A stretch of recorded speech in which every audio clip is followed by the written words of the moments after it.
Mulai ya Pak? Ya, silakan mulai. Selamat sore Pak Nicholas dan teman-teman semua. Sore. Kami dari kelompok 2 di sini akan menjelaskan mengenai kas dan piutang. Nah, ya sebelumnya perkenalkan diri dulu. Nama saya Karli Khairata selaku ketua dari kelompok 2. Ada apa? Saya Fitiken. Saya Injinia. Saya Evita Mereka. Ya, Evita satu lagi belum datang, jadi kami mulai terlebih dahulu. Ada yang bisa apa? Kena peri ya, kena sulap Ada peri. yang bisa bantu? Excel baru bisa. Ini bisa nggak sih? Steven pernah pakai kan? Steven Gini aja, manual aja. Iya, manual aja. Aduh, beli mahal-mahal. Siapa yang beli ini? Atau sini dalam atau masuk kasnya enggak? Oke, kamu mau PPT. Lanjut ya. Di sini saya kalau akan menjelaskan mengenai kas. Oke, kas adalah sebuah aset yang dimiliki semua perusahaan ya. Semua perusahaan itu pasti punya aset. Nah, aset itu punya sifat yang namanya itu liquid atau mudah untuk dicairkan. Sehingga aset itu terbagi atas dua jenis. Yang pertama itu ada aset kas kecil sama kas di bank. Nah, kas kecil itu biasa digunakan perusahaan untuk melakukan transaksi yang relatif kecil biasanya. Seperti misalnya pembelian ATK, pembelian yang tidak menggunakan modal yang besar, maka dia menggunakan kas kecil, kecuali kas di bank. Nah, kecuali kas di bank yang dimana perusahaan kalau misalnya mau membeli sesuatu benda yang lumayan relatif besar jumlahnya, nah maka mungkin dong perusahaan menggunakan kas kecil seperti uang tunai sebanyak 10 juta langsung ke pembeli seperti itu. Nah, sehingga penjual dibutuhkan kas yang ada di bank. Nah, contoh-contoh dari contoh kas itu pertama itu adalah uang tunai. Uang tunai adalah uang kertas yang bisa digunakan untuk bertransaksi. Yang kedua itu adalah travel check. Nah, travel check ini adalah sebuah cek yang biasa digunakan oleh orang-orang yang ingin bertravelan ataupun pergi ke luar negeri. Contoh, misalnya nih Angelia mau pergi ke luar negeri nih, dia punya uang cash sebanyak 10 juta. Tapi ternyata di saat di luar negeri itu dia masih membutuhkan uang cash lagi nih. Jadi dia bisa menggunakan travel check ini untuk dicairkan di saat dia ada di luar negeri tersebut. Jadi mempermudah untuk pengeluaran dana yang dia butuhkan seperti itu. Nah, Wesel Post itu juga sebuah dokumen yang bisa dijadikan sebagai aset ataupun harta yang dimiliki oleh perusahaan karena bisa dicairkan dalam bentuk dokumen.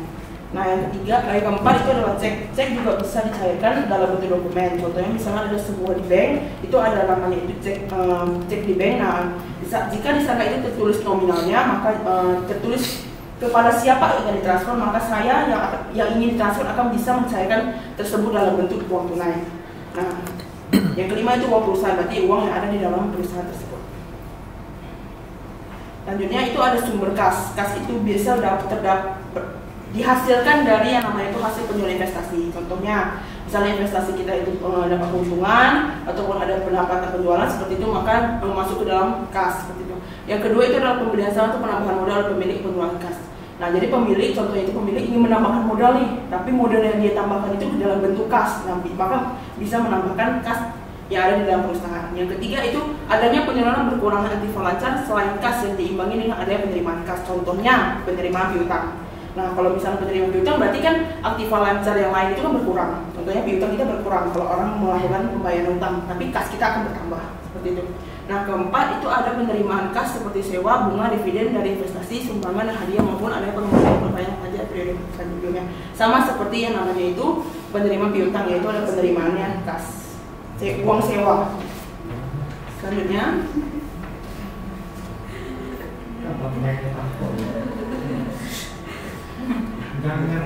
Selanjutnya itu ada yang namanya sistem kas perusahaan. Nah, kas itu di salah satu perusahaan itu pasti punya sistemnya. Itu ada laporan arus kasnya, arus kas penerimaannya, pengeluarannya itu pasti punya. Nah, sehingga ada beberapa komponen yang ada di dalam sistem kas perusahaan.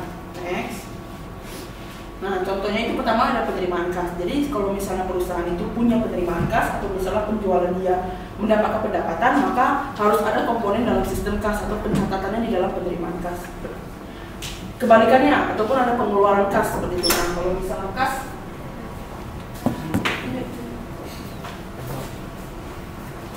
sama halnya seperti pengeluaran kas. Kalau misalnya di perusahaan ada pembelian, ada melakukan suatu transaksi, maka juga harus dicatat di dalam pengeluaran kas. Sama juga dengan pengawasan kas.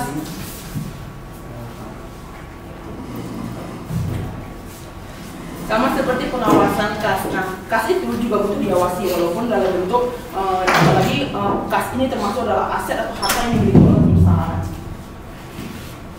Next, dan pengawasan kas, nah kas masuk dan kas keluar juga harus diawasi karena juga kita nggak boleh dong suatu perusahaan itu melakukan transaksi suka-sukanya gitu ya. Jadi harus ada pengawasan. Yang keempat itu keenam itu adalah laporan kas yang biasa bisa dikatakan sebagai laporan arus kas yang di mana penjelasan antara pengeluaran dan pendapatan dari kas itu ada dijelaskan. Selanjutnya mengenai rekonsiliasi bank akan dijelaskan oleh Vicky. Oke, jadi rekonsiliasi bank merupakan catatan informasi keuangan yang menjabarkan tentang perbedaan-perbedaan kas dalam antara perusahaan dan bank. Jadi terdapat komponen rekonsiliasi dalam bank ada 3, deposit in transit atau setoran dalam proses. Ini di mana uang tunai atau cek yang diterima dan dicatat oleh perusahaan tetapi belum dicatat oleh pihak bank. Yang kedua, outstanding check atau cek beredar. Ini cek yang sudah dicatat oleh perusahaan tetapi masih belum dicairkan. Jadi jika tidak diselesaikan maka tidak akan muncul pada laporan bank.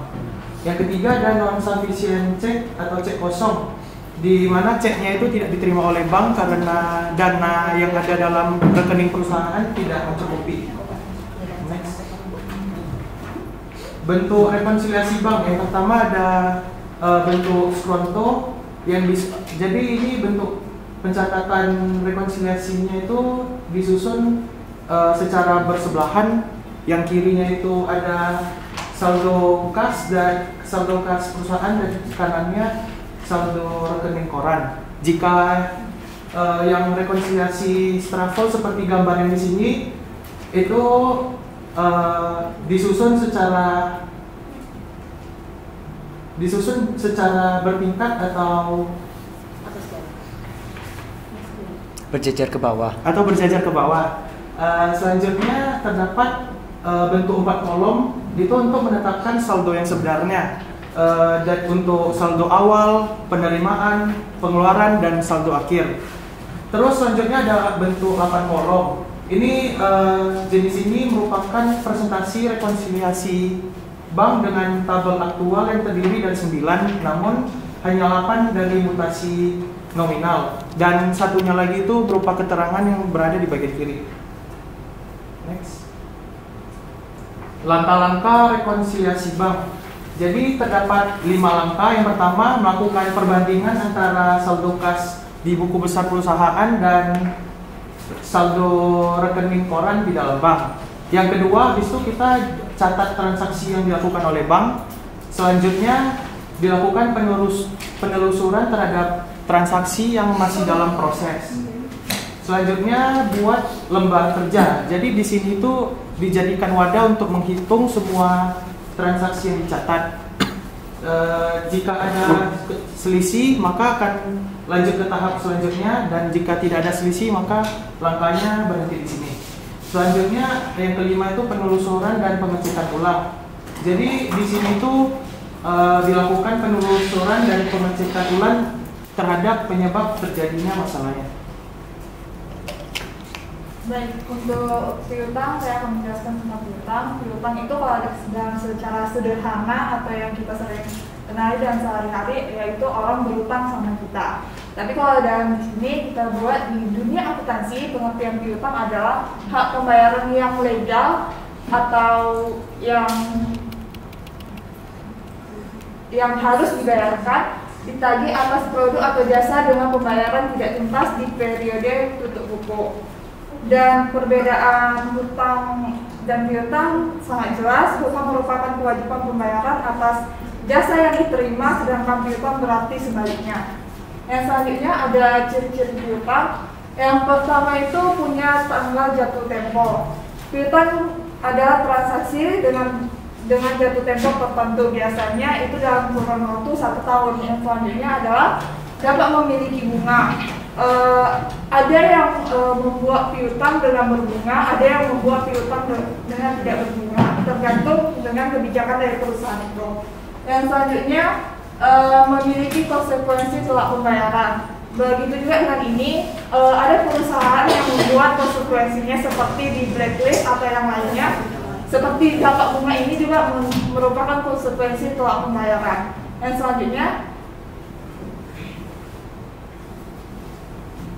selanjutnya adalah jenis-jenis piutang. Yang pertama itu piutang usaha atau piutang dagang. Piutang yang terjadi karena ada penundaan pembayaran dari konsumen. Yang kedua, piutang lesal, piutang yang terjadi karena pihak debitur menjanjikan pembayaran pada waktu tertentu melalui surat kontrak. Yang ketiga, piutang lain-lain. Piutang lain-lain ini juga dibagi beberapa jenis. Yang pertama adalah pernyataan saldo akhir bulan. Pernyataan saldo akhir bulan ini adalah pernyataan piutang berupa sisa pelunasan pembayaran yang perlu dilunasi oleh debitur. Yang kedua adalah pernyataan faktur belum dibayar. Pernyataan faktur belum dibayar adalah faktur yang diberikan oleh perusahaan kepada distributor atau konsumen saat transaksi telah berlangsung. Yang ketiga adalah pernyataan saldo tidak lancar. Pernyataan saldo berjalan. Pernyataan saldo berjalan adalah pernyataan piutang yang diterbitkan oleh akuntansi untuk internal perusahaan atau orang dalam perusahaan. Yang keempat adalah pernyataan satuan. Yang keempat adalah pernyataan satuan. Pernyataan satuan.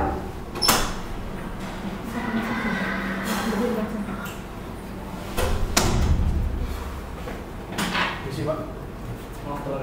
Ya.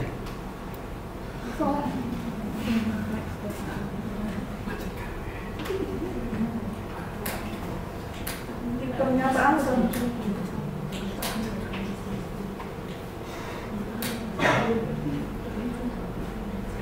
ya baik, next ke sini. Pernyataan satuan yaitu adalah pernyataan piutang yang di dalamnya memuat kewajiban debitur di awal bulan dengan rincian transaksi selama sebulan. Yang selanjutnya, cadangan piutang. Cadangan piutang itu adalah sejumlah nominal yang dicadangkan perusahaan untuk mengantisipasi adanya piutang yang tidak tertagih. Kemudian komponen cadangan piutang itu ada 3.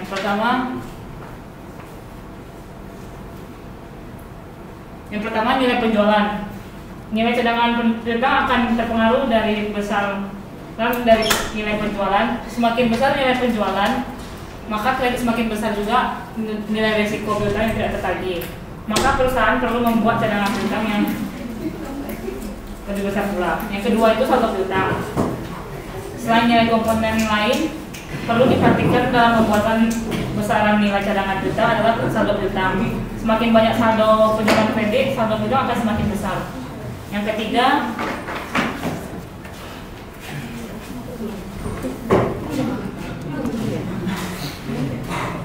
kriteria piutang tak tertagih.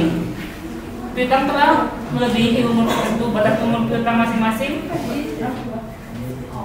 perusahaan bisa berbeda-beda sampai dianggap sebagai piutang tidak tertagih sesuai dengan kebijakan perusahaan masing-masing. Yang kedua itu pelanggan mengalami kerugian, mengalami kebangkrutan atau kerugian, gulung tikar dan tidak dapat dibuktikan secara legal. Yang ketiga itu penagihan telah melebihi batas waktu tertentu. Piutang yang sudah waktunya tapi belum dibayarkannya. Yang keempat itu adanya bencana alam sehingga dapat menyebabkan seluruh harta kehilangan hingga tidak mampu membayar piutang tersebut.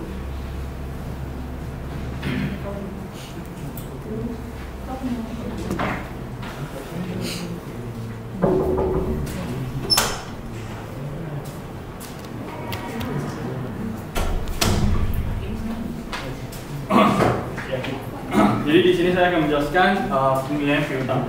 Penilaian piutang biasa digunakan apabila kerugian piutang yang dialami cukup besar. Piutang dagang dimiliki perusahaan terkadang tidak dapat tertagih dan piutang yang tidak tertagih tersebut biasanya disebut juga dengan kerugian piutang dalam pencatatan akuntansi. Ya baik. Jadi di sini cara penilaian piutang itu ada 3. Yang pertama ada piutang yang tidak tertagih ditaksir jumlah terlebih dahulu.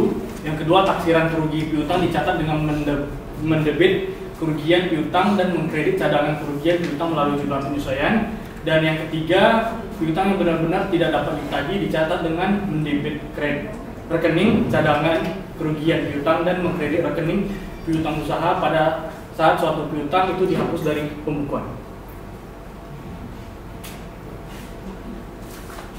Baik, sekian presentasi dari kelompok kami. Jika ada pertanyaan, kami beri waktu untuk satu kelompok, satu pertanyaan. Oke, silakan berikan pertanyaan ke kelompok 2. Tapi saya duluan boleh tanya ya? Boleh. Kalau misalnya saya keluarkan cek 30 Januari untuk bayar tagihan ke supplier, rupanya dia cairkannya 2 Februari. Berarti kan ada terjadi rekonsiliasi di 31 Desember kan? Iya. Itu termasuk yang mana? Deposit in transit, travel check atau apa? Itu termasuk deposit in transit. Coba jelaskan. Karena setorannya itu masih dalam proses. Jadi karena di tanggal 30 kan apa mau apa tadi Pak? Saya bayar pakai cek. Oh ya, bayar ceknya di tanggal 30, kan cairnya itu kan di tanggal 2 Februari. Jadi makanya setorannya itu masih dalam proses. Jadi makanya dibilang deposit in transit. Bukan outstanding check ya?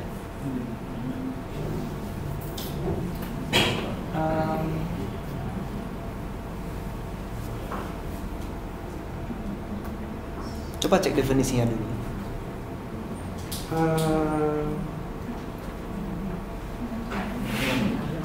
Oh iya Pak, outstanding. Ya, kan? Itu merupakan outstanding check karena ceknya beredar masih belum dicairkan pada tanggal. Ya. Oke. Ayo kelompok 1, kelompok 3, 4, 5, 6. Saya Jelika dari kelompok 3 ingin bertanya. Oke, silakan. Mengapa dalam suatu perusahaan masih melakukan sistem penjualan non tunai atau kredit jika mengetahui konsekuensinya akan menaikkan nilai piutang datum?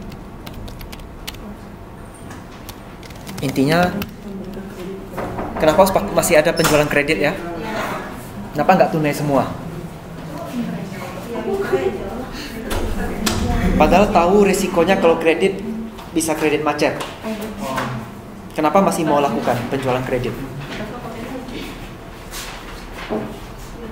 Ini mau ditampung dulu atau mau langsung jawab? Tampung dulu, Pak. Yang lain belum ada nanya nih.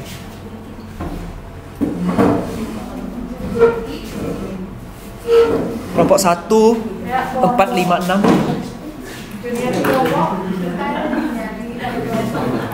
Harap tenang ya. Juniati dari kelompok 4. Silakan. Apa yang mempengaruhi harga transaksi dan piutang saldo? Apa yang mempengaruhi? Apa yang mempengaruhi harga transaksi dari piutang. Oh, dan piutang.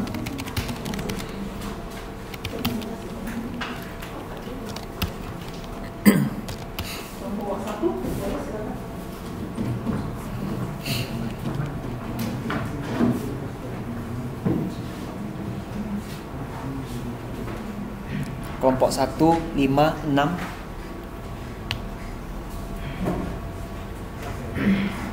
Ada? Kalau belum ada, jawab aja dulu. Kenapa masih pakai sistem piutang kredit, penjualan kredit daripada cash? Baik Pak, saya akan jawab pertanyaan dari Angelika. Karena jadinya kalau misalnya melakukan penjualan kredit akan menaikkan nilai penjualan, otomatis pendapatan pun jadinya naik Pak. Jadi kalau misalnya adanya kayak sistem kredit macet dan sebagainya, ya itu udah jadi resikonya juga sih Pak. Cara minimalkan resikonya gimana? Cara meminimalkan resikonya biasanya sih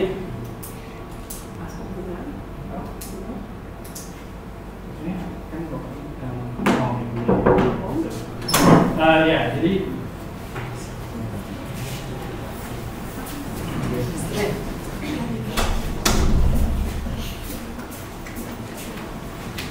bisa dengan menaikkan bunga yang mungkin lebih besar.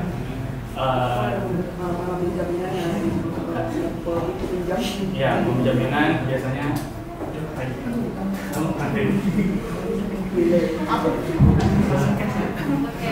Kurang lebih kayak gitu sih Pak untuk penjelasannya Pak. Angelica puas dengan jawabannya? Saya nggak puas. Saya tambahin ya. Pernah dengar sistem 2/10 N/30? Pernah. Itu salah satu strategi. Kalau dia sanggup bayar 10 hari dikasih diskon 2%. Kalau enggak ya maksimal 30 hari pembayarannya. Kalau lewat dari 30 hari dikasih denda. Biasanya seperti itu. Itu salah satu strategi untuk meminimalkan risiko piutang yang macet. Oke, udah terjawab ya. Selanjutnya pertanyaan yang dari kelompok 4 dari Juniati. Silakan dijawab dulu. Saya menjawab pertanyaan dari Juniati, yaitu apa yang mempengaruhi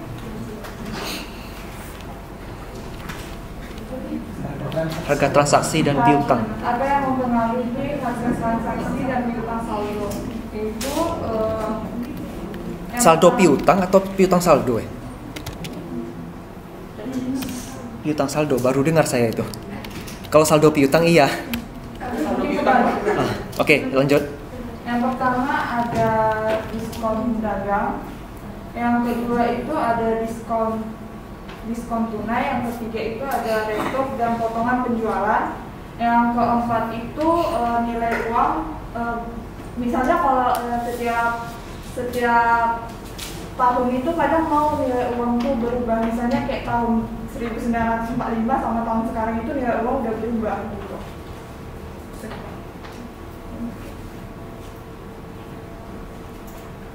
Juniati udah puas dengan jawabannya? Saya belum puas. Oke, saya tambahin ya. Salah satunya yang tadi disebut udah benar, cuma bisa ditambahkan itu harga pokoknya ya. Kalau dia perusahaan dagang berarti dia ada harga pokok produksi.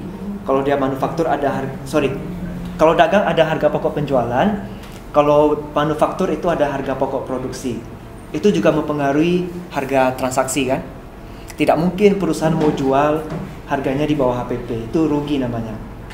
Jadi kalau semakin tinggi HPP ya semakin tinggi harga transaksi. Kemudian kalau dia lakukan penjualan secara kredit, otomatis saldo piutangnya juga akan meningkat. Terus yang masalah tadi dikatakan nilai uang tahun 1945 dengan yang sekarang, itu namanya inflasi uang ya. Penurunan nilai mata uang itu. Oke, selanjutnya kelompok lain ada yang mau bertanya?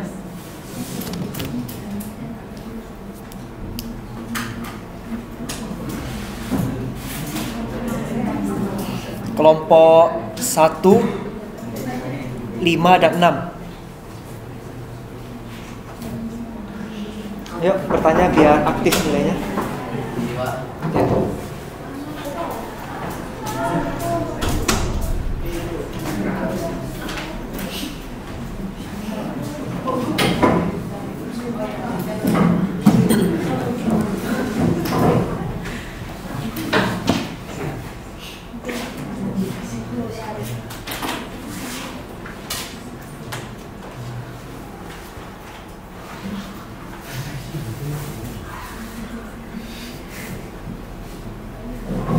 Saya dari kelompok 6 ingin bertanya.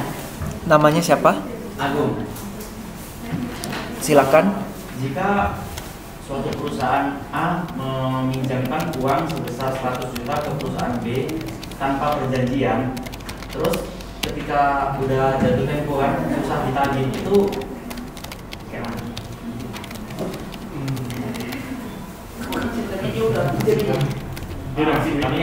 Udah tempo, kalau dia perusahaan B nggak mau membayarkan pada waktu jatuh temponya.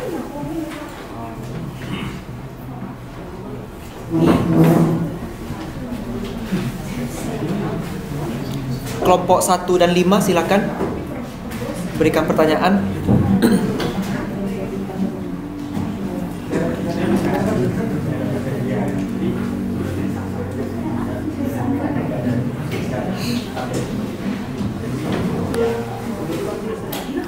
Kelompok 1 dan 5 silakan.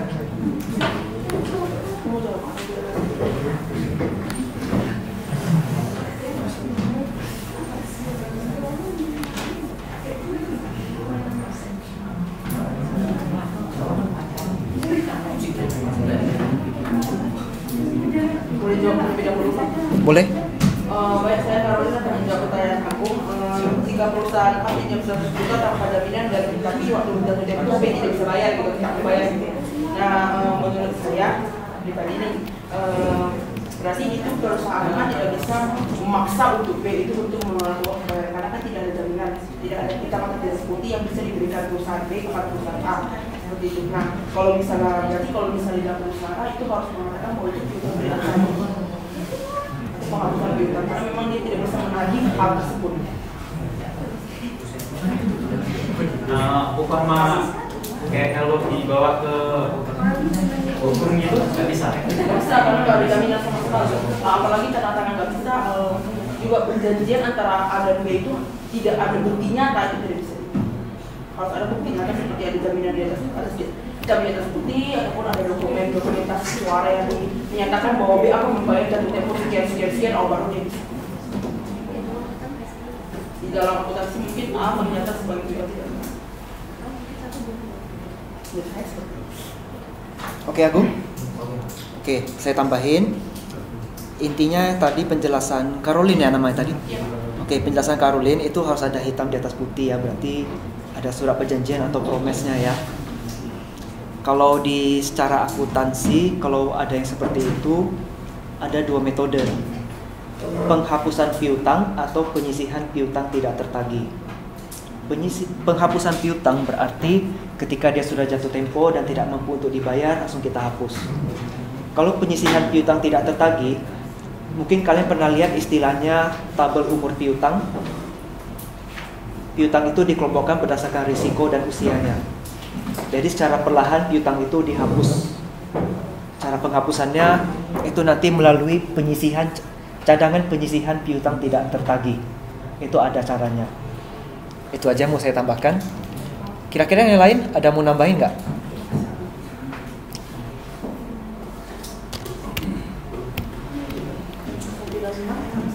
Kelompok 15. Saya Stefan dari kelompok 5. Saya mau tanya soal piutang tidak tertagih. Bagaimana cara meminimalisir terjadinya piutang tidak tertagih? Terima kasih.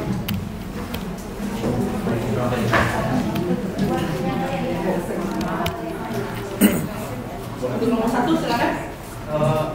Saya kawan dari kelompok 1 menanya maksudnya kayak menerbit kerugian piutang dan mengkredit cadangan kerugian piutang melalui jumlah penyesuaian itu maksudnya seperti apa? Itu aja.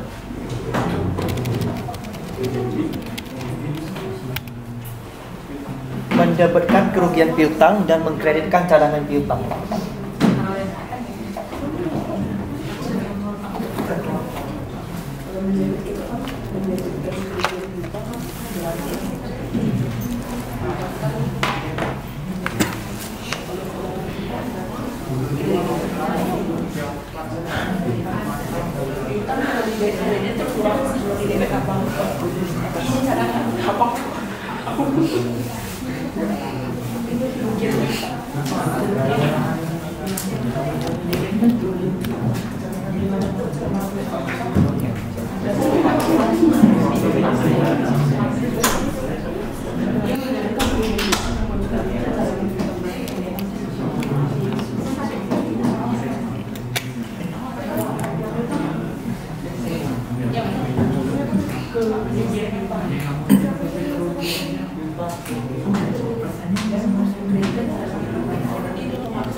Udah ketemu jawabannya?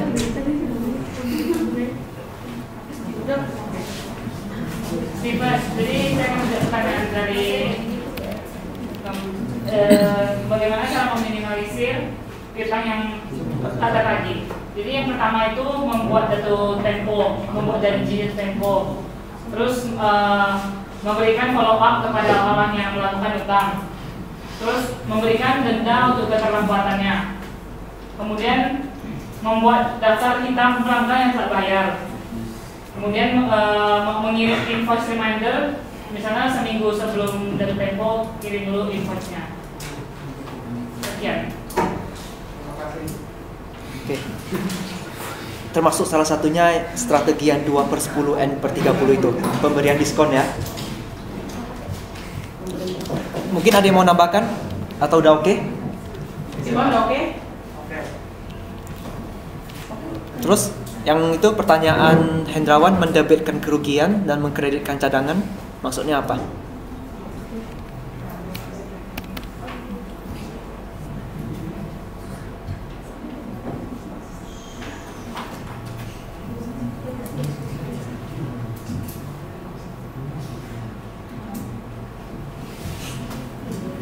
Pertanyaannya terlalu teknis akuntansi itu soalnya.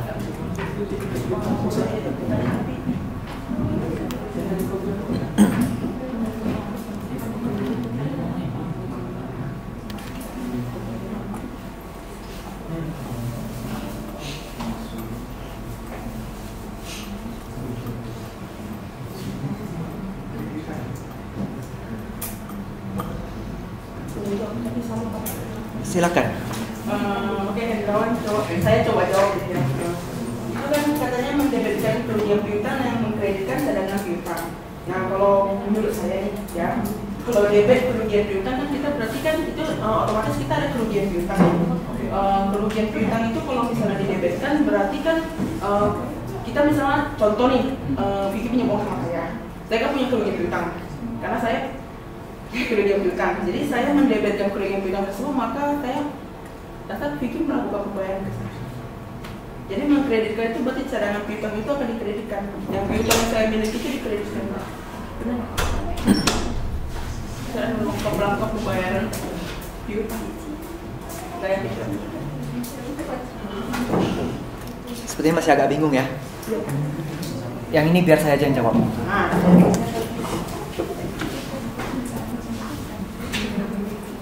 Nah, ini kebetulan udah selesai kan? Udah, Pak. Oke, kita tutup aja dulu.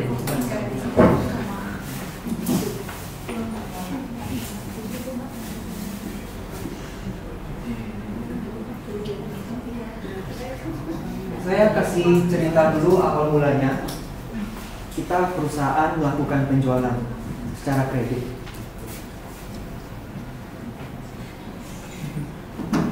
Katakanlah 5 juta rupiah ya.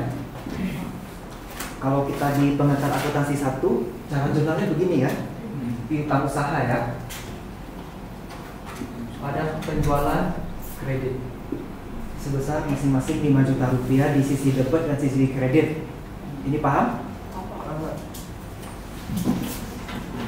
Katakanlah ini tanggal 20 Januari. Kemudian di tanggal harusnya tanggal 20 Februari udah harus dibayar kan logikanya. Tapi rupanya dia belum bisa bayar. Di situ kita sudah mulai harus antisipasi. Mau pakai metode penghapusan atau pakai metode penyisihan. Pertanyaan Hendrawan tadi ya. Hendrawan pertanyaan tadi itu namanya metode penyisihan. Katakanlah di tanggal 28 Februari. Karena biasanya penyesuaian atau adjustment dilakukan di akhir bulan kan. Meskipun dia harusnya jatuh tempo di 20 Februari dan belum bayar, kita penyesuaiannya tetap di akhir bulan. Tetap ada debit kredit. Kita membebankan piutang tidak tertagih. Dan di sini adalah cadangan, penyisihan, piutang tidak tertagih. Ini besarnya berapa? Ini nggak bisa langsung 5 juta. Kita prediksi ini. Kita usahakan dalam waktu 3 bulan dia akan bayar utang 5 juta rupiah ini. Atau gini lah, biar gampang hitungnya 6 juta aja lah ya. Berarti kita usahakan cicil. Kita bulan Maret kita usahakan deh dia bisa bayar 2 juta dulu. Nanti bulan April bayar lagi 2 juta, bulan Mei bayar lagi 2 juta. Harapan kita gitu kan? Kita nggak mau langsung hapus ini, karena kita berharap dia akan bayar lagi kepada kita.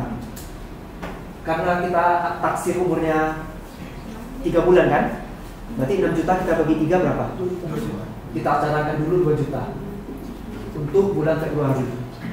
Masih belum bayar juga di Maret. Di 31 Maret lakukan juga jurnal yang sama sebesar 2 juta. Di bulan April masih belum bayar juga, cadangkan lagi sebesar 2 juta rupiah. Habiskan 6 juta ya. Berarti kita anggap bad debt, piutang yang memang sudah betul-betul tidak bisa ditagih lagi dan hanya menjadi beban. Makanya sudah dibebankan secara perlahan, tidak dibebankan secara langsung. Ini namanya metode penyisihan. Jadi apa yang dimaksud dengan mendapatkan kerugian? Inilah ya kerugian, beban kan? Beban tuh kerugian itu beban kan? Terus apa yang dimaksud dengan mengkreditkan cadangan? Inilah kita kreditkan cadangan penyisihan piutang tidak tertagih. Bisa dipahami semuanya? Ada lagi yang mau tanya ke kelompok 2? Pertanyaan bonus, bebas siapa aja mau tanya.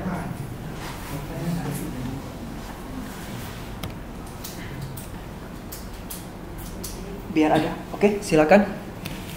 Saya main kena tanda. Itu kan Dari kelompok 1. Kelompok 1. Itu kan cadangan piutang udah kita cadangkan dari per bulan gitu Pak. Kalau misalnya kita udah anggap ini habis punya Pak, misalnya suatu saat, misalnya di tahun depan dia mulai mencicil lagi itu kayak mana? Oh, oke. Nggak mesti tunggu tahun depan ya. Pokoknya tiba-tiba aja dia bayar ya. Ya. Oke. Kelompok 2 mau jawab? Kita udah catat pembebanannya semua nih. Berarti udah habis ya. Katakanlah tiba-tiba bulan Juli dia bayar. Entah bayar lunas atau bayar sebagian lah. Gimana perlakuannya?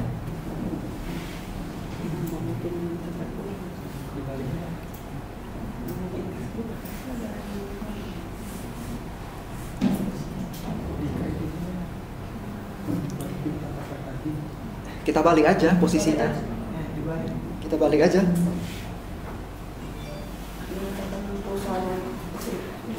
Ya. Dibalik aja Michael. Gak usah dipusingkan. Yang penting uang masuk kan. PT masuk. Ini kan hanya masalah pencatatan akuntansi aja. Yang penting proses bisnisnya bagus ya. Jadi di sini kita bukan cuma belajar akuntansi saklek gitu. Kita belajar juga proses bisnis di sini. Kebetulan hari ini kita bahasnya kas dan piutang kan. Oke, terima kasih kelompok 1 sudah membawakan kelompok 2. Karena sudah membawakan materi dengan baik. Silakan ditutup presentasinya. Terima kasih Pak Nirong dan teman-teman semua sudah memberikan pertanyaan dan juga memperhatikan penjelasan kami. Sangat.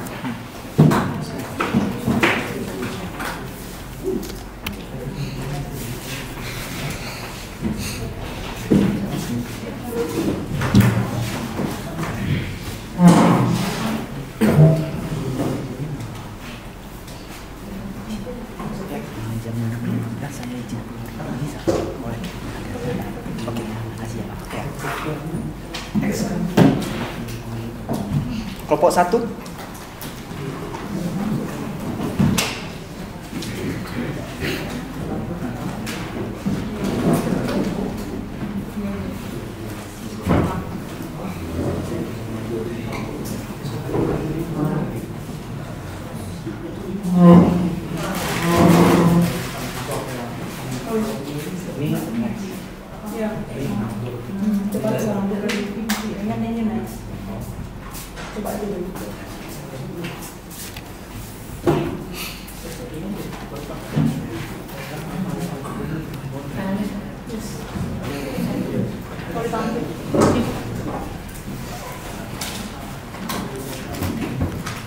Kelompok Hendrawan nih ya.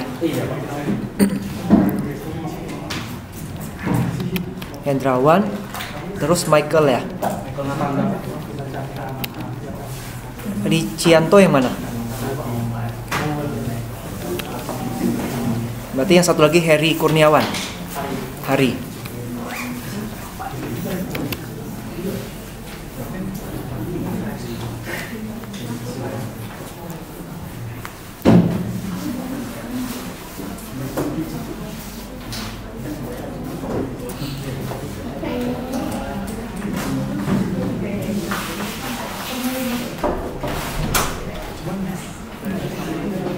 Kelompok yang lain siapkan pertanyaan ya, jadi setelah mereka selesai bisa langsung tanya.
Ya, silakan mulai.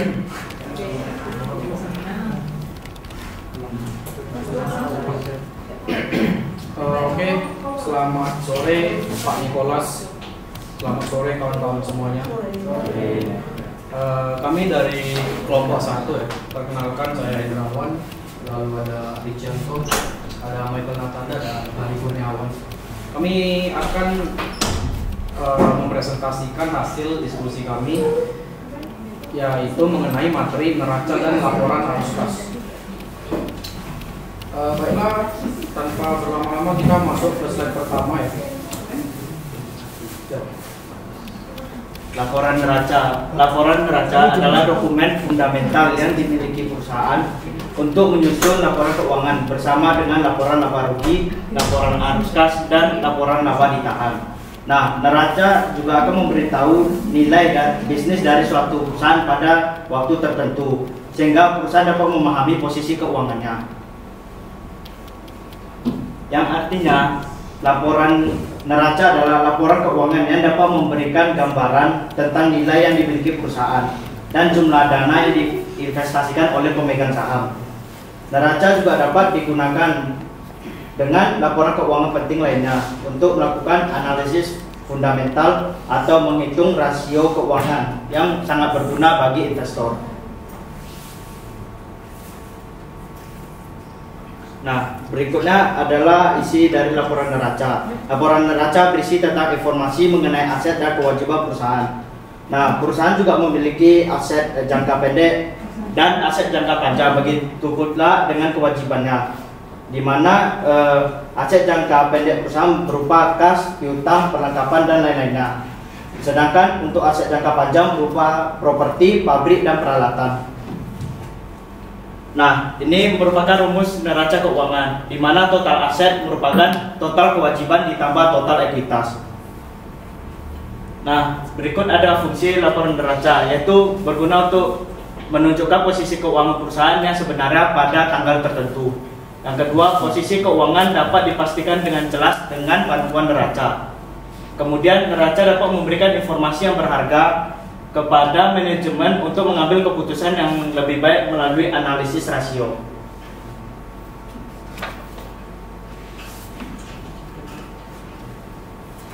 Persiapan laporan neraca. Yang pertama itu adalah ada penetapan tanggal dan periode laporan, 2 identifikasi aset, 3 identifikasi kewajiban, 4 ekuitas dan atau modal, 5 memastikan keseimbangan neraca. Yang pertama itu penempatan tanggal dan periode laporan. Ada perusahaan yang mengeluarkan laporannya setiap periode 3 3 bulan sekali, ada juga yang mengeluarkannya selama 1 tahun sekali. Yang 3 bulan sekali biasanya akan jatuh pada tanggal 31 Maret, 30 Juni, 30 September, dan 31 Desember. Jika perusahaan tersebut mengeluarkan laporan selama per tahun, itu akan jatuh pada tanggal 31 Desember. Identifikasi aset. Aset ada terbagi dua, satu aset lancar dan satu aset tetap. Aset lancar itu aset yang bisa dicairkan dalam waktu 1 tahun, dan aset tetap itu aset yang sulit dicairkan dalam waktu setahun. Aset lancar ada kas, investasi jangka pendek, piutang usaha dan laba, piutang lainnya, persediaan, perlengkapan, dan biaya dibayar di muka. Sedangkan aset tetap itu ada investasi seperti bangunan, kendaraan, dan lainnya, peralatan, aset dan aset tidak berwujud seperti hak paten dan goodwill, hak paten, goodwill. Nah, itu Pak. Identifikasi kewajiban. Kewajiban atau yang nama lainnya hutang itu juga dibagi dua, satu jangka pendek, satu jangka panjang. Jangka pendek itu yang harus dibayar dalam waktu setahun, dan yang jangka panjang itu dibayar lebih dari setahun. Jangka pendek itu ada hutang pinjaman jangka pendek, kompensasi dan manfaat yang harus dibayar, pajak penghasilan terhutang, kewajiban yang masih harus dibayar lainnya, pendapatan ditanggungnya. Hutang jangka panjang ada hutang wesel, hutang obligasi, pajak penghasilan tanggungan, kewajiban yang masih harus dibayar lainnya, dan pendapatan ditanggungkan. Yang 4, ekuitas atau modal. Ekuitas itu adalah kekayaan bersih perusahaan dan mencerminkan jumlah uang yang tersisa jika semua kewajiban dibayar dan semua aset dijual. Atau yang lebih gampangnya itu adalah total aset dikurangi dengan total utang kita. Itu adalah ekuitas. 5. Memastikan keseimbangan neraca. Kita perlu membandingkan kedua pihak. Yang pihak pertama itu adalah total aset, dan pihak selanjutnya itu adalah utang ditambah dengan ekuitas. Jika seimbang, itu kemungkinan benar. Kok kemungkinan?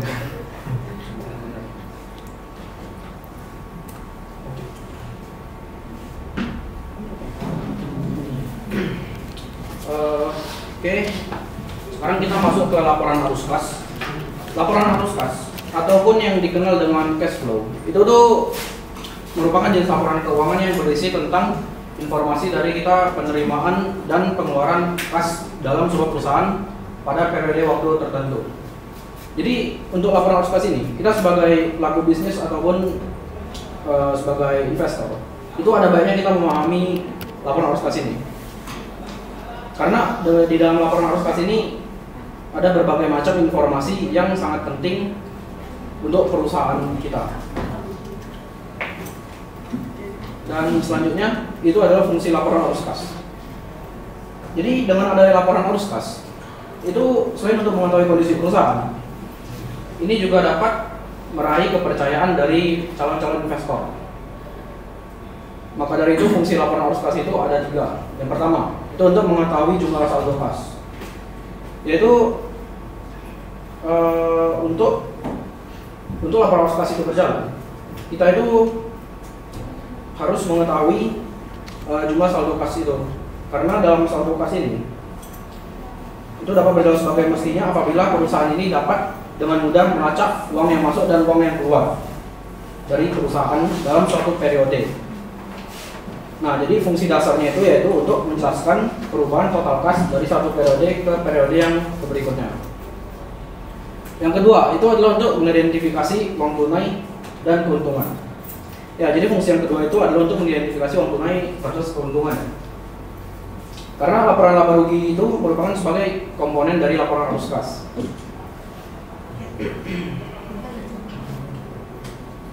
Dan dari laporan arus kas itu pun akan memberitahu apakah posisi perusahaan itu sedang mengalami keuntungan maupun sedang mengalami kerugian.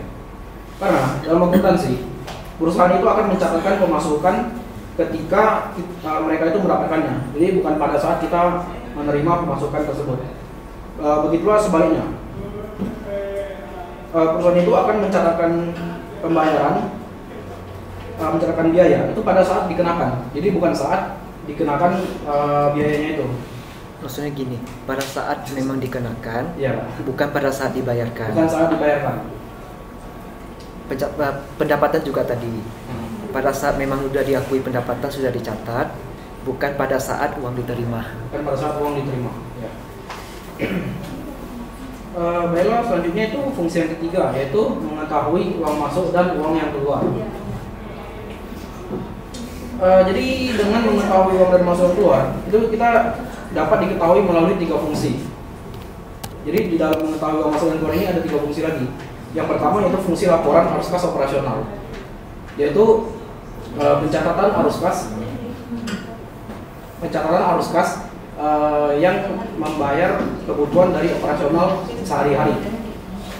Yang kedua yaitu adalah fungsi laporan arus kas investasi. Fungsi laporan arus kas investasi yaitu mencatatkan rincian pembelian dan penggunaan aset perusahaan dan pengeluaran aset perusahaan. Dan fungsi yang ketiga itu adalah laporan arus kas pembiayaan. Jadi itu mencatatkan rincian dari transaksi arus kas yang diterima dari kreditur dan investor. Oke, selanjutnya itu kepentingan dari laporan arus kas. Jadi laporan arus kas ini merupakan indikator dari likuiditas suatu perusahaan. Jadi fungsi laporan arus kas yang pertama itu untuk memberikan informasi yang berguna bagi investor maupun bagi dalam pelaku perusahaan itu tentang arus kas masuk dan keluar dari duit tersebut. Baiklah, selanjutnya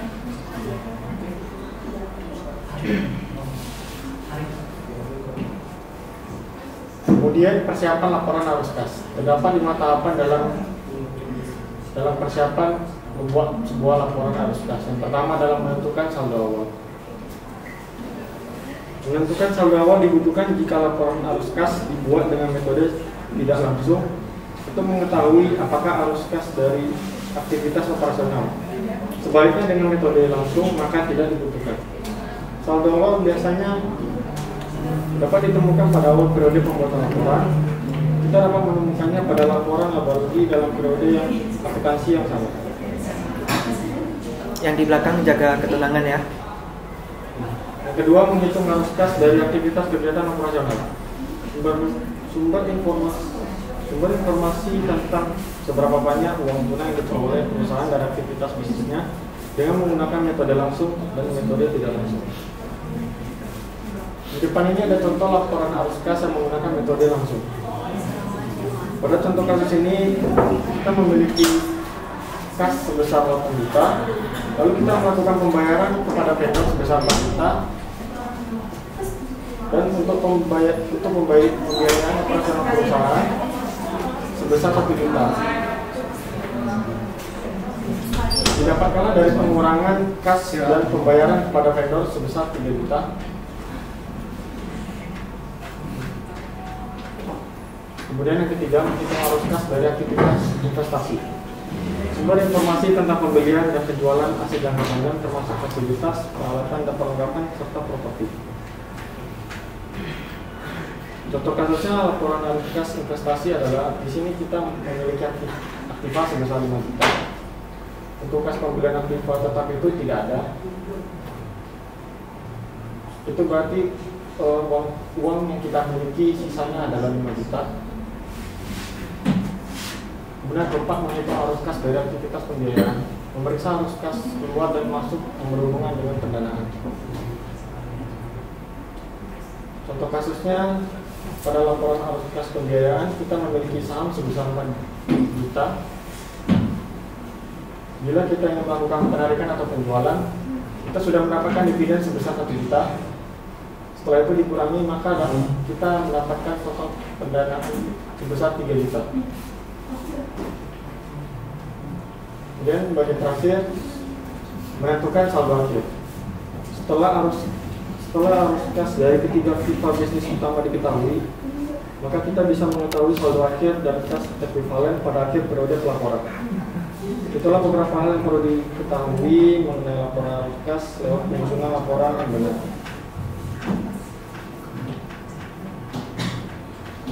Terakhir kesimpulan yang kami dapatkan adalah laporan neraca dan arus kas merupakan hal yang sangat penting bagi sebuah perusahaan, karena dengan laporan tersebut kita dapat mengetahui jumlah uang masuk maupun keluar, bahkan kondisi keuangan dari suatu perusahaan, yang dimana hal tersebut sangat penting bagi calon investor dalam proses menganalisa dan mengambil keputusan dalam suatu perusahaan.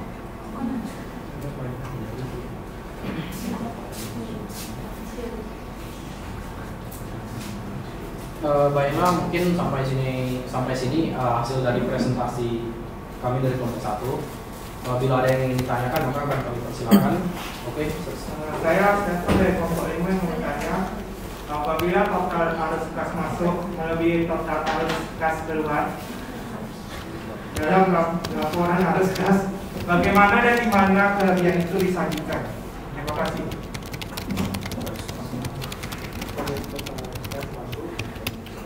Pokoknya lebih banyak yang masuk daripada yang keluar. Disajikan di mana?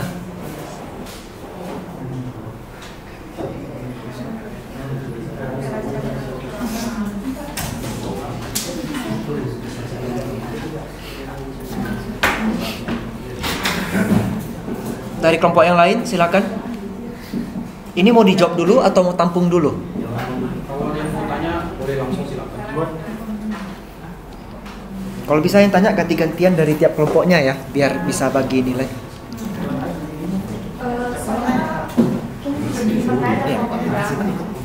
Bagaimana cara menganalisis? Namanya siapa? Seren. Oh, oke. Bagaimana cara menganalisis laporan arus kas apabila arus kasnya negatif?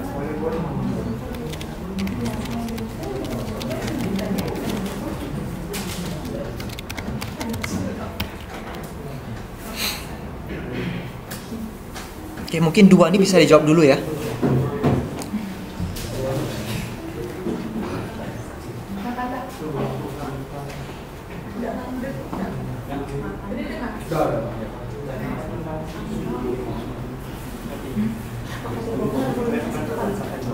Minimal sekali dulu. Kalau udah tanya semua baru saya kasih bonus 1.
Merisa yang kemarin izin ya pertemuan 1.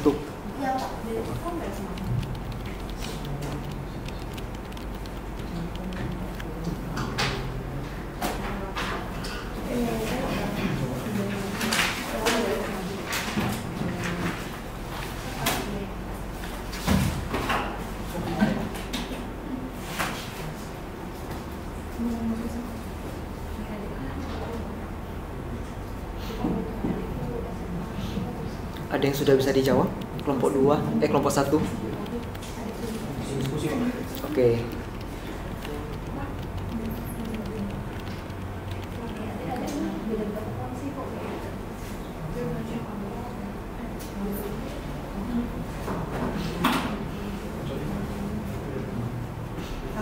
Sembari mereka cari jawaban, saya tambahin sedikit presentasinya, terutama di bagian arus kas ya.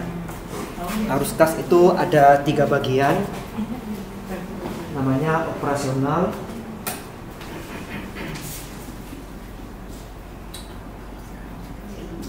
investasi, pendanaan. Operasional itu berarti yang ada kaitannya dengan pendapatan perusahaan atau perusahaan ini bergeraknya bidang apa. Contoh, kita bergerak di bidang peternakan sapi contohnya ya. Pendapatannya apa aja berarti? Penjualan daging sapi dan penjualan susu sapi kan? Itu namanya pendapatan operasional. Berarti arus kas masuk untuk operasional. Kita beli makanan sapi, itu termasuk arus kas yang mana? Operasional. Karena biaya yang dikeluarkan untuk bisa mendapatkan pendapatan kan? Ingat prinsip akuntansi yang pernah kita bahas di pertemuan 1.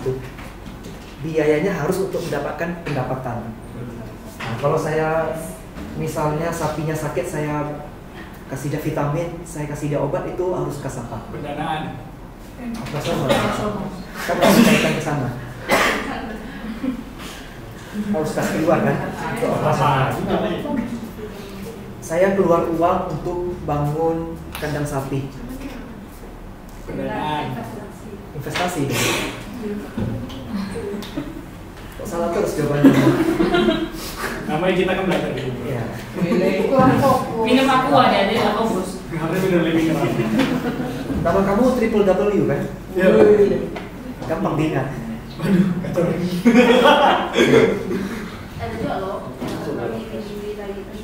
Supaya saya bisa bangun kandang sapi, saya butuh kredit modal kerja nih. Itu harus kas masuk yang mana? Saya mau bangun kandang sapi, saya butuh pinjaman dari bank. Setelah uang itu masuk, itu harus kas masuk untuk yang mana dari 3 ini? Pendanaan ya? Karena itu sifatnya sudah untuk yang keluar punya pihak ketiga. Kalau saya bayar bunga bank, itu harus kas keluar untuk saya bayar bunga bank.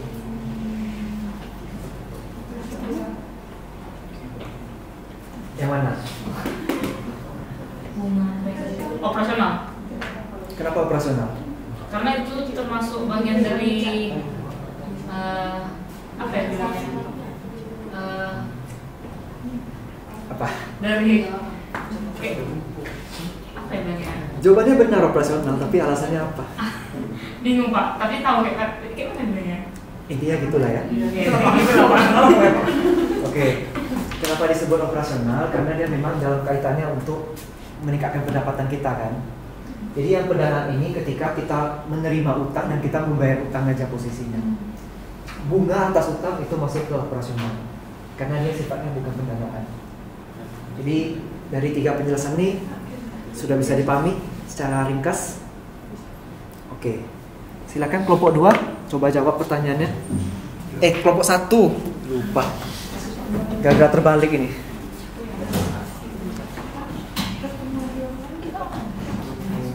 Kita memang online, tapi nggak apa-apa di-tag-in aja.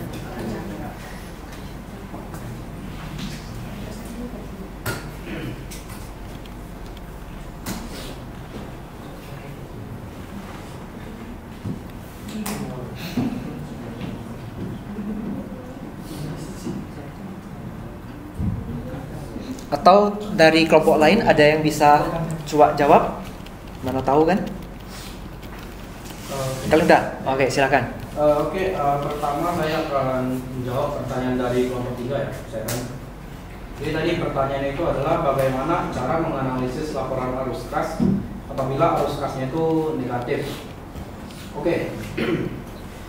Jadi seperti yang ada di slide tadi, bahwa arus kas itu kan ada dibagi dalam 3, operasional, investasi dan pendanaan. Jadi apabila kalau arus kasnya itu negatif bagian operasional, maka kita dapat apabila negatifnya itu berjalan secara terus-menerus, maka perusahaan ini harus memperbaiki cash cycle-nya. Jadi cash cycle-nya seperti contohnya itu mempercepat penagihan piutang ataupun memperlambat pelunasan utang dagang, ataupun ya dengan menutupinya itu dengan menjual fixed aset atau juga meminta pendanaan, yaitu ya bisa dengan utang bank ataupun setor modal baru. Itu tadi misalnya kalau arus kas negatif di bagian operasional. Tapi kalau sudah dianalisa lebih dalam lagi dan ternyata arus kas negatifnya itu secara keseluruhan, arus kasnya itu negatif itu secara keseluruhan, maka selama perusahaan itu masih punya cadangan kas dari periode lalu yang mencukupi, maka itu tidak masalah. Tapi kalaupun memang tidak cukup, maka dia ini harus memperoleh pendanaan baru. Pendanaan baru yang dimaksud ini ya seperti utang bank ataupun pemilik menambah setoran modal.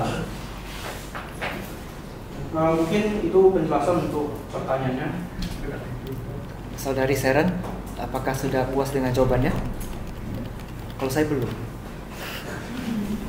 Oke, saya tambahin ya. Tadi ada sedikit kalimat yang kurang tepat ya, saya luruskan. Kalau negatifnya di operasional bukan dengan pendanaan, bukan dengan pinjaman bank ya. Itu jadinya larinya ke pendanaan bukan operasional. Jadi solusinya memang tadi mengurangi biaya, mempercepat pelunasan piutang atau mengurangi pembayaran dan intinya kan. Oke. Kalau keseluruhan yang negatif ya itu berat itu memang. Ya salah satunya melalui pendanaan ya, mencari pinjaman baru atau minta orang setor tambahan setoran ini kan, tambahan modal di setor istilahnya, itu bisa.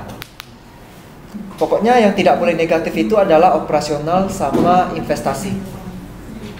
Investasi kalau negatif itu artinya kita terlalu banyak beli aset, iya kan? Kita terlalu banyak keluar uang untuk beli aset, belum tahu asetnya ini produktif atau tidak. Kalau sempat sembarang beli dan rupanya asetnya tidak produktif, ya kita rugi.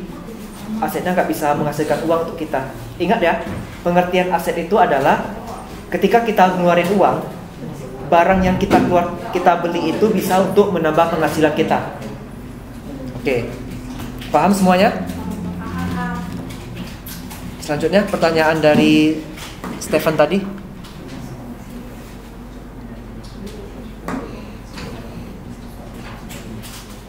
Arus kas masuk lebih besar dari arus kas keluar disajikan di mana?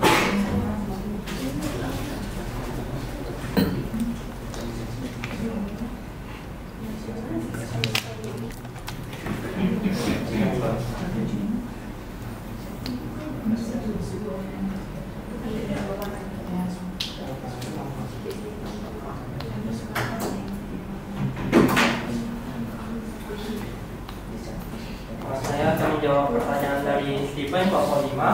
Apabila total arus kas masuk lebih besar daripada arus kas yang keluar, bagaimana disajikan?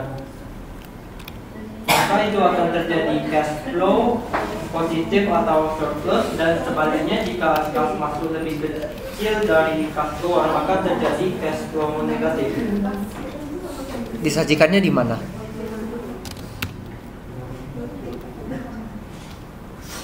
Tadi pertanyaannya disajikan di mana kan?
Coba dijawab.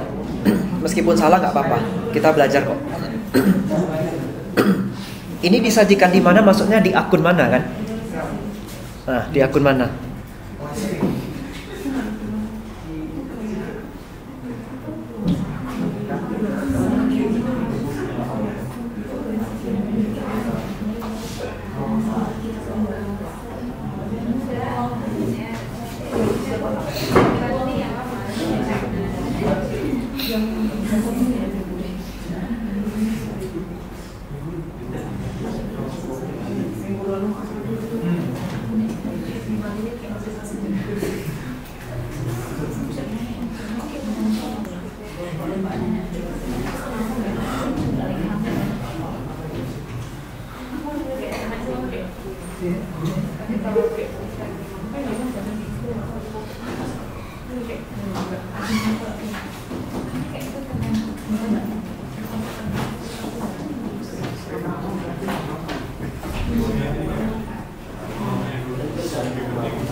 Jawabannya hanya satu kata 3 huruf.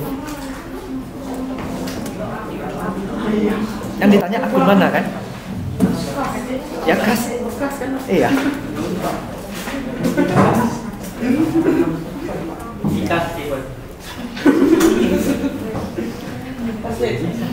Jadi sebenarnya mau arus kasnya positif ataupun arus kas negatif ya tetap sajikannya di kas. Itu dia intinya.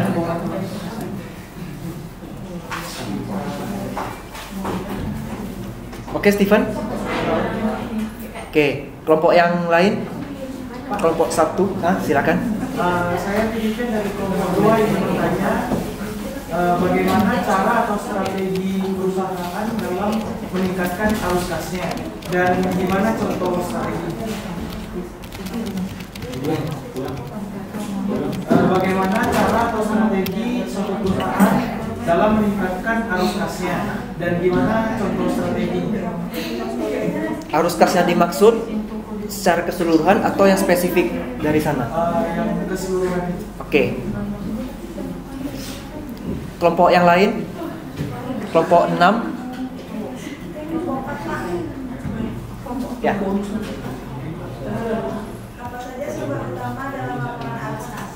Namanya siapa? Siapa? Danika Helen. Dari kelompok 6. 3 Pak. 3. Kelompok 3 kan dan kelompok berapa Pak? 4. Dan inisial.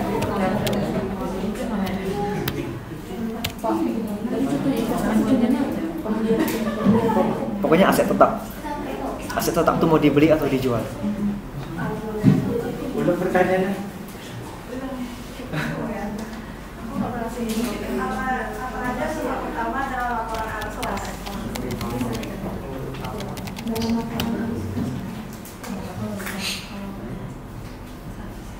Masuk pertanyaannya, arus kas masuk itu dari mana aja?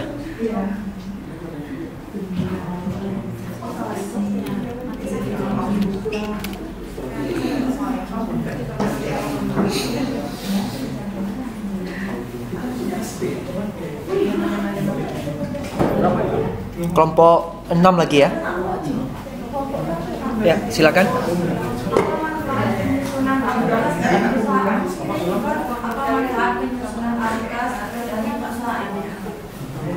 Namanya siapa? Manfaat penyusunan arus kas ya.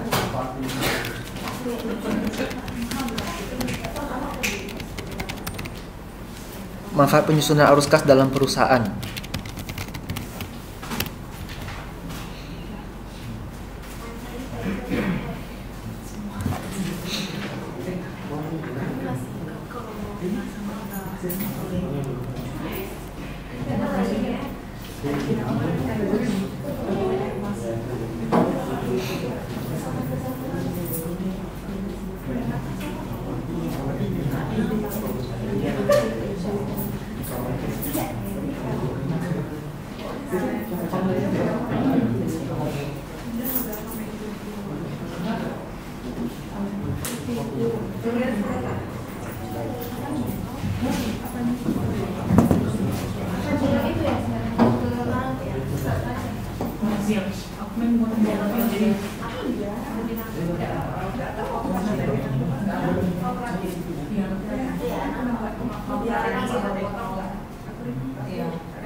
Oke, saya akan menjawab pertanyaan dari Jenny kelompok 6. Jadi apa manfaat penyusunan dari arus kas? Karena arus kas ini kan merupakan suatu kumpulan informasi tentang arus kas perusahaan. Jadi ini kan berguna untuk pemakai laporan keuangan itu sebagai dasar untuk mereka menilai kemampuan dari perusahaan itu. Jadi menilai kemampuan perusahaan dalam menghasilkan kas. Dan arus kasnya tentunya juga berfungsi untuk calon-calon investor untuk menarik perhatian apakah perusahaan ini akan memiliki keuntungan di jangka panjangnya. Investor lebih suka arus kas positif atau arus kas negatif? Oke. Mungkin itu aja sih. Apakah ada metode dalam penyusunan ini? Metodenya? Kalau metodenya sih ada dua metode. Ada dua metodenya. Metode langsung dan tidak langsung. Ada metode yang langsung dan metode tidak langsung. Dari kedua metode tersebut, mana yang disukai oleh Badan Standar Akuntansi Internasional? Dari dua metode itu ya? Ya. Mana yang lebih disukai oleh IASP?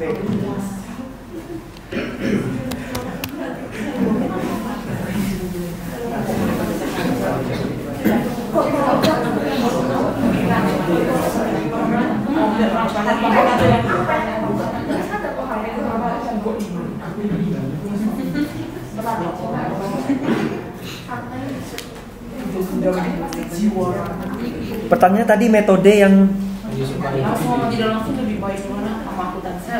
Oh, oke. Yang mana metodenya?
Apakah mengalami kesulitan?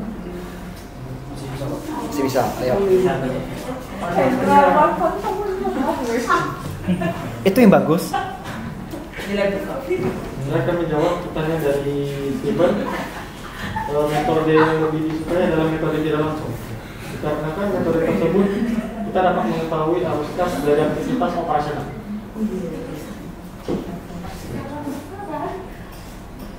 Jadi gimana? Nggak kedengaran.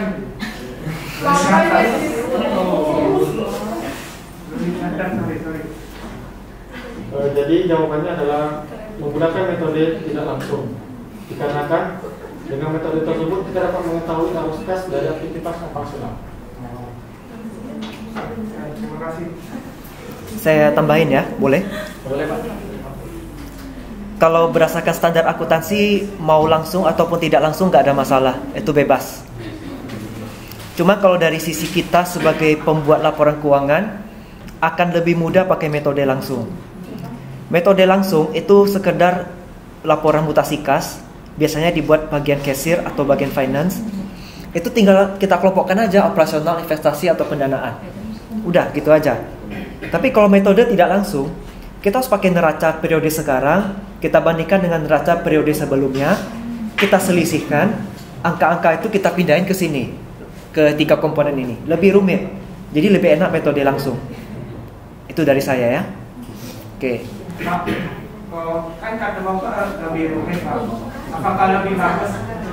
Enggak, hasilnya sama. Hasilnya sama, arus kasnya bertambah atau berkurang. Angkanya pun sama persis nanti.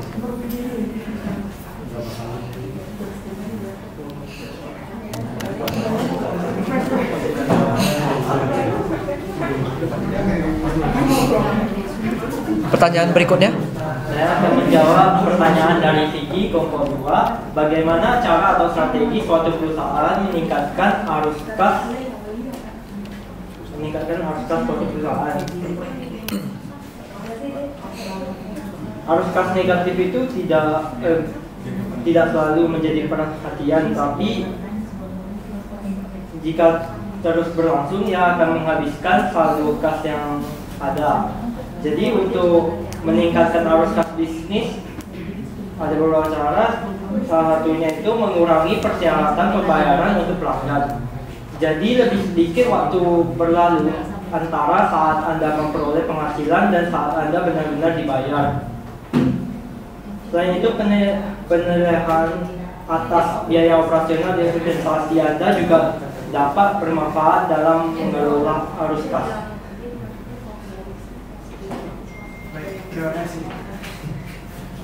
Udah puas? Saya puas aja dulu lah. Tapi boleh saya tambahin? Boleh. Oke. Dari setiap komponen itu kan ada ya namanya arus kas masuk dan arus kas keluar, masing-masing ada ya. Kita identifikasi aja dulu arus kas masuk dari operasionalnya apa aja. Contohnya sapi tadi. Berarti arus kas masuk kan dari penjualan susu misalnya. Ya kita harus mikirkan gimana caranya sapi ini menghasilkan susu yang lebih berkualitas. Kualitasnya bagus, kuantitasnya juga banyak. Jadi per komponen kita analisis, baru kita cari solusinya gimana meningkatkan yang positif ini. Kalau bisa, yang negatifnya dikurangin. Otomatis arus kas akan bertambah. Itu aja dari saya. Pertanyaan selanjutnya? Baiklah, saya akan menjawab pertanyaan dari Danika kelompok 4. Apa saja sumber utama pada arus kas? Itu dari penerimaan piutang, adanya penjualan maupun penjualan investasi.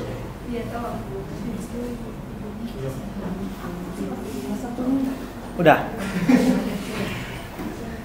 Tidak ada dong pertanyaan. Kalau makin banyak sangga makin seru kan? Ya silakan.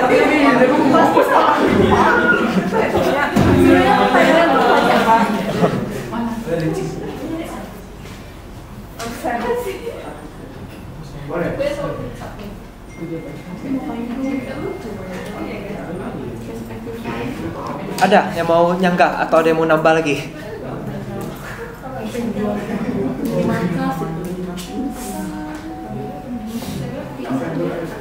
Dari Steven, mungkin ada tambahan?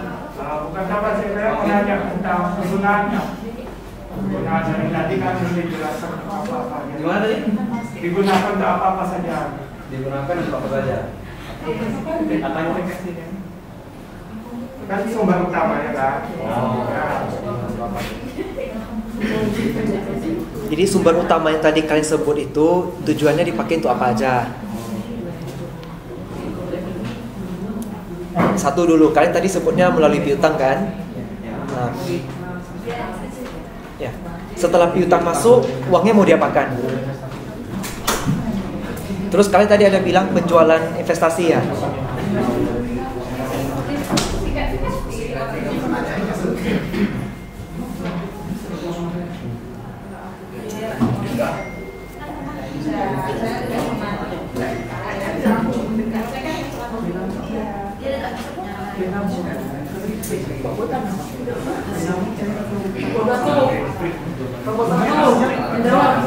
Berarti gue takut pertanyaan. Apa itu? Kan tadi udah disebut cash equivalent. Itu apa? Dan contohnya itu apa? Contohnya? Cash equivalent itu. Bukannya itu kelompok kamu? Mereka kan neraca dan arus kas. Mereka udah bilang mengatakan monopoli itu ada cash equivalent. Tapi sebenarnya lebih topik utamanya di kelompok kamu. Contohnya ya.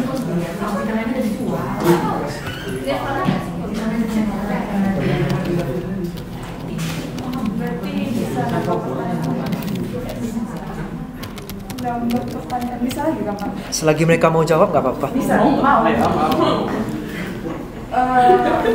Bisa nggak kalau informasi dari neraca itu membantu penggunaan laporan keuangan? Informasi dari siapa? Informasi dari neraca membantu penggunaan laporan keuangan. Kalau bisa, bagaimana informasi itu bisa membantunya? Informasi laporan neraca.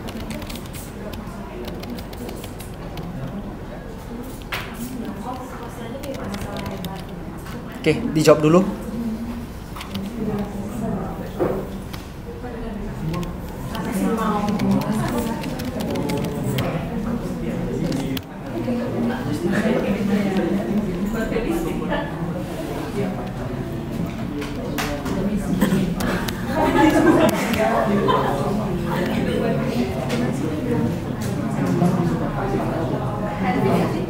Halo. Iya, Pak. Halo, iya, Pak. Ya.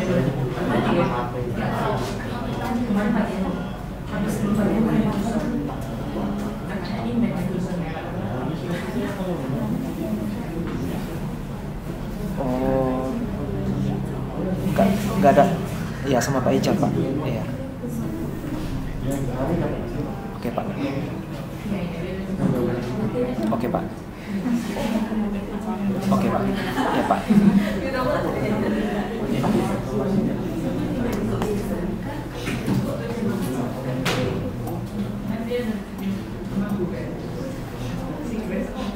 Jadi secara nggak langsung kita bukan belajar akuntansi kan, tapi belajar proses bisnis kan. Iya Pak, intinya gitu Pak. Berarti nggak ada hitung-hitungan yang berat kan di mata kuliah kita ini. Masih masuk. Tapi yang lain macam itu ya Pak. Advance accounting juga nggak banyak hitungan. Tapi kan banyak loh Pak. Malah kan konsolidasi Pak, ngerti sama tiba-tiba datang aja. Itu kan sebenarnya metode ya, misalnya ketika yang diakuisisi itu tidak sampai 50%, ketika diakuisisi ada perusahaannya penuh 100%. Sebenarnya bukan masalah di hitungannya, tetapi di metode dan prinsipnya yang benar yang kita pelajari. Konsolidasi itu kan Konsolidasi upaya kan Pak, gimana maksudnya? kan menggabungkan laporan keuangan. Itu kan laporannya NJI sama apa? NJI. NJI, NJI apa? NGO. NJI. Pengajian berapa? NJI. Dia tidak saya punya 80% Pak, 20% itu saya nggak boleh pegang lagi NJI.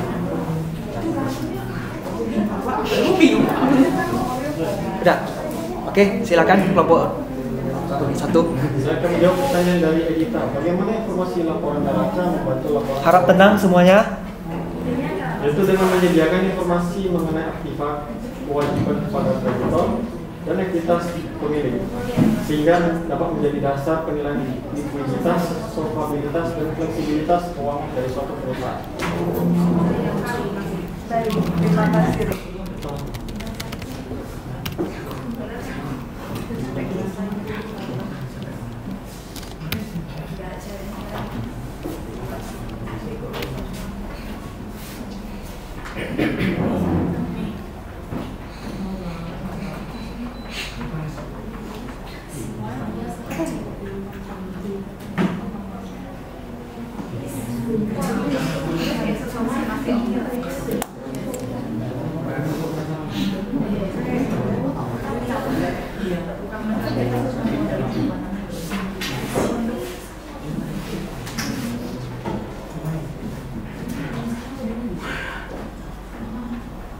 Silakan jawab pertanyaan berikutnya.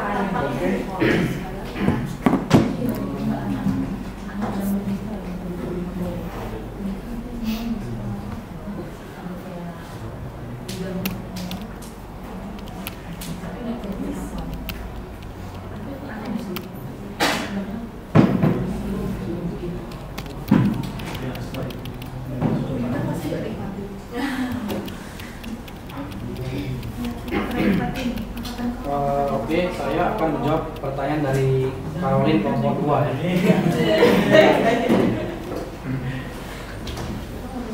Ya, jadi apa itu cash equivalent? Jadi cash equivalent itu bisa juga kita sebut dengan setara kas. Ya, jadi itu merupakan sekelompok aset perusahaan yang berjangka waktu kurang dari 3 bulan. Jadi ya seperti mungkin contohnya itu ya sekuritas, dana pasar uang, ataupun obligasi. Untuk penjelasannya itu saja.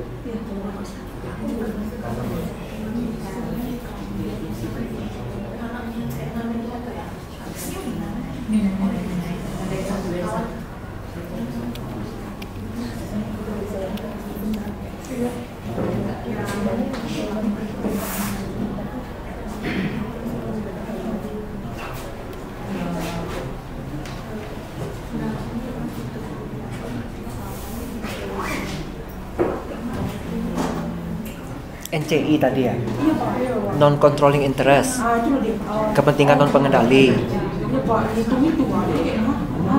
Oh, sama Pak Budi ya? Oh, Pak Adi, sorry. Dia ngajarin hitungan berarti ya? Saya ngajar advance juga, tapi nggak ngajar hitungannya.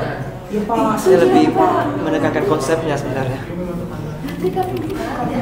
Kok bisa sumpah, kok tiba-tiba gasnya di segini dan tidak ada di sekolah. Kok bingung? Dari mana dapat diterapkan?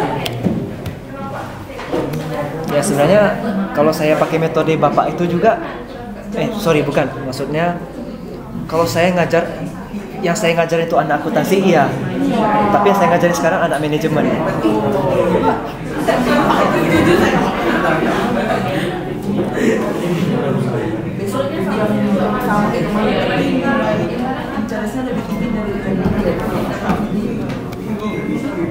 Kami pakai buku yang sama untuk ngajar soalnya. Kami udah bahas dulu. Bukunya apa? Yang Bapak bagi? Oh enggak, itu yang saya Google Drive itu kan yang intermediate. Ini kan buku Advanced Accounting beda lagi. Tapi sama bukunya ini. Ada linknya Pak? Ada.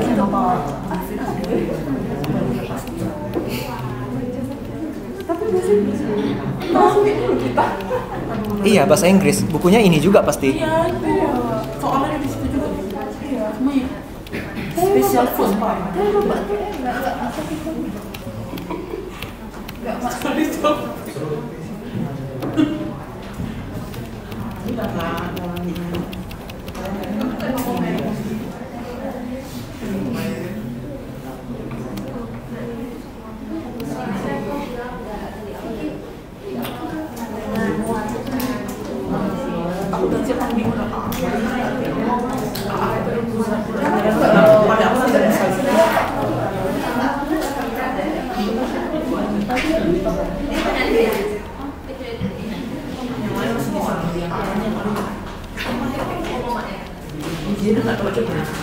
Belum lagi teori akuntansi.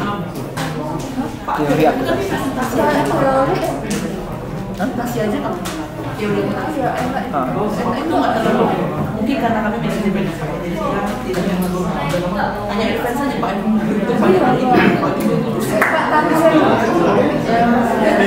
Bapak tuh udah seperti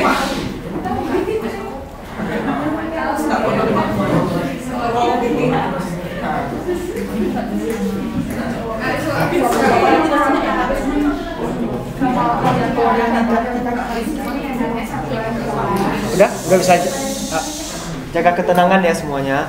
Saya akan menjawab pertanyaan dari Steven, yaitu dengan pemanfaatan piutang.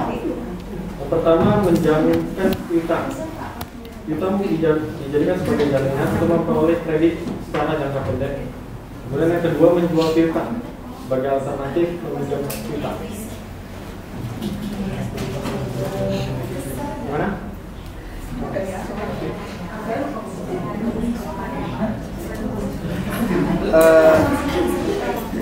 Menjaminkan piutang tadi ya. Iya. Saya pernah dengar istilahnya itu, cuman apa ya? Ajak piutang ya. Dia memang bisa, kita bisa menjaminkan piutang yang kita punya. Tapi itu sebenarnya cukup resiko tuh kalau dilakukan ya. Di proses bisnis yang nyata di dunia ini jarang sekali dipakai metode itu. Gak mungkin kan saya jaminkan ke bank piutang saya ke kamu. Iya Pak. Berarti banknya tagih ke kamu dong. Makanya itu secara teori bisa, cuman resikonya tinggi sekali. Bukan gak masuk akal, resikonya tinggi, itu aja. Makanya orang gak mau pakai yang kayak gitu. Tapi jawabannya gak salah, benar kok jawabannya. Oke? Udah jawab semua pertanyaannya? Saya belum nanya. Harap tenang semua.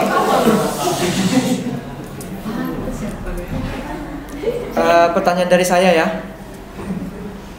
Dari ketiga komponen arus kas yang ada, mana arus kas yang sifatnya paling mendekati dengan laba rugi?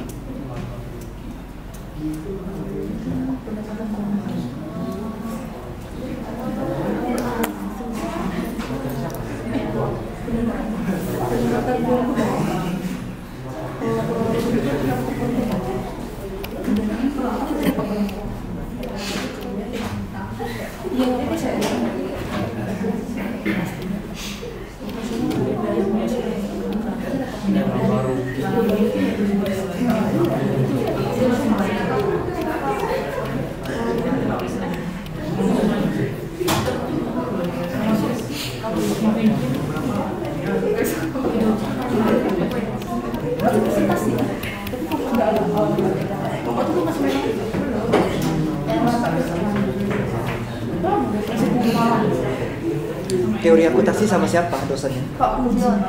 Oh, Pak Puji. Dia ada pakai buku atau enggak?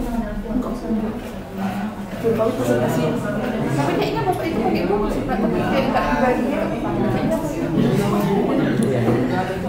Biasanya saya pakai buku. Ada satu pedoman lah. Pak Puji itu udah dosen senior itu. Iya, Pak. Udah lama, udah tahun aja. Bapak itu masih di Enggak? Yang mendekati laba rugi apa ya? Kalau menurut kami yang diskusi sih tadi operasional. Alasannya kenapa? Operasional karena operasional ini pencatatannya maksudnya cukup besar juga ya, cukup sering. Jadi ya bisa identik dengan selisih. Saya tambahin ya. Boleh. Memang operasional. Perhatian semua. Jawaban dari kelompok ini memang udah benar, cuman alasannya kurang kuat. Jadi saya tambahin alasannya. Kita lihat aja, laba rugi kan ada pendapatan, ada biaya. Pendapatannya pasti pendapatan operasional kan, dan biayanya pasti biaya operasional. Kalau kita cocokin akun-akunnya, pasti cocoknya di operasional sana. Itu jawabannya. Oke, saya rasa udah cukup bagus presentasi dari kedua kelompok hari ini ya. Silakan ditutup dulu. Oke, terima kasih untuk perhatian semuanya. Ya, terima kasih.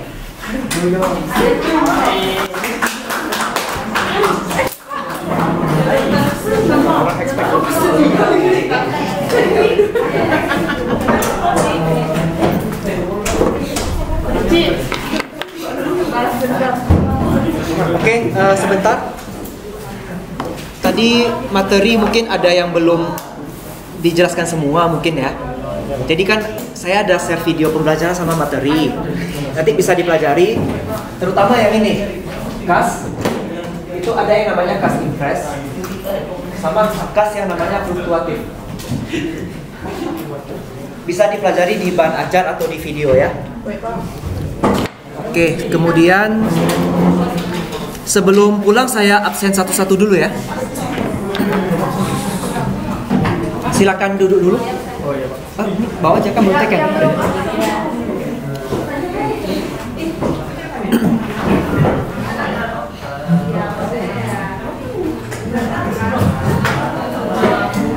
Agung Suranto. Yang tadi izin ya. Amita Farliani. Angelia. Angelica. Caroline. Danika Helen. Edita Yolanda. Elvin Harley. Tidak hadir. Fernando. Hari Kurniawan. Hendrawan. Jenny Caroline. Juniati. Kang Sesin.